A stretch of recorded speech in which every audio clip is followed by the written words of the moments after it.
Hello বন্ধুরা, আশা করি আপনারা সবাই ভালো আছেন, সুস্থ আছেন। আজকে ভিডিওটি অটিজম নিয়ে বানাচ্ছি।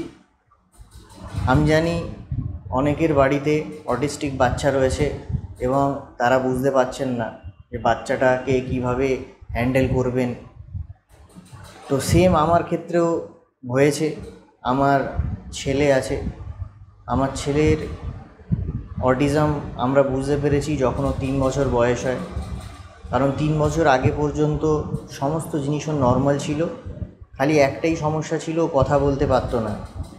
তা আমরা তখন ভেবেছিলাম যে ওর শুধু ডিলেড স্পিচ আছে, কথা বলতে পারে না, আস্তে আস্তে কথা বলবে। এবং আমরা তার জন্য ওকে স্পিচ থেরাপিস্টকেও দেখিয়েছি। স্পিচ থেরাপিস্ট বলল যে ডিলেড স্পিচ আছে, একটু ওয়েট করুন। এবং আমাদের নানান রকমের পদ্ধতি বলল, নানান রকমের জিনিস দেখালো, যেটা বললো বাচ্চাটার সঙ্গে করতে হবে, যার ফলে বাচ্চাটা কথা বলার চেষ্টা করবে। এরকম নানান রকমের পদ্ধতি আমাদের দেখালো। আমরা সমস্ত পদ্ধতি অ্যাপ্লাই করলাম, করার পরেও দেখলাম বাচ্চা কথা বলছে না।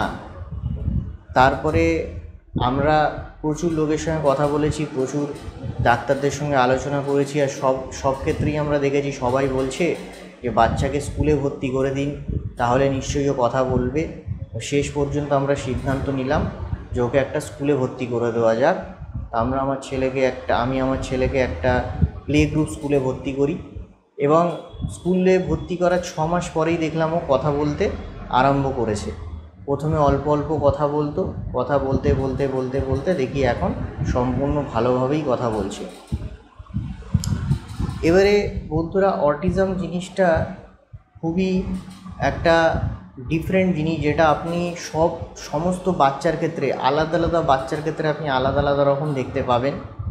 এবং আপনি দেখবেন এখন নেটে প্রচুর ডক্টর, প্রচুর ইনস্ট্রাক্টর তারা দাবি করছে যে আপনার ছেলেকে আমার কাছে পাঠান, আমরা ঠিক করে দেব, আমরা অটিজম বাচ্চাদের দেখি, আরও নানান রকমের কথা বলছে। অনেক রকমভাবে প্যারেন্টসদের বোঝাচ্ছেন যে এরকম করলে হবে, ওরকম করলে হবে, নানান রকমের পদ্ধতি বলছে।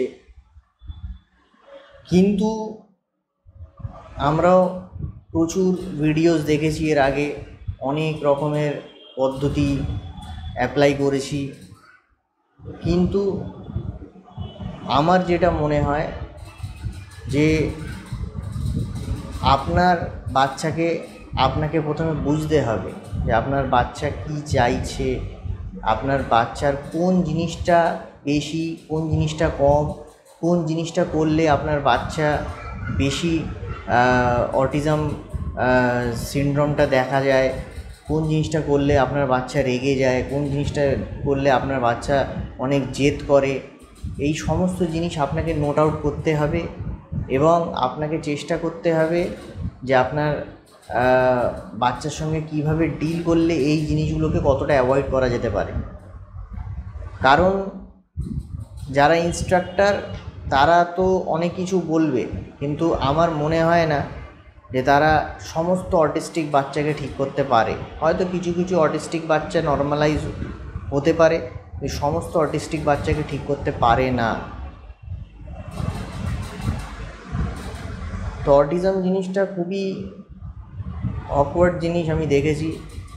বাচ্চাদের খুব রাগ বেশি হয়, জেদ বেশি হয়, খুব দুরন্ত হয়, সারাদিন ছটফট করে, হাইপার অ্যাক্টিভ থাকে, সারাদিন ছটফট দৌড়াদৌড়ি করে, ক্লান্তি থাকে না তাদের।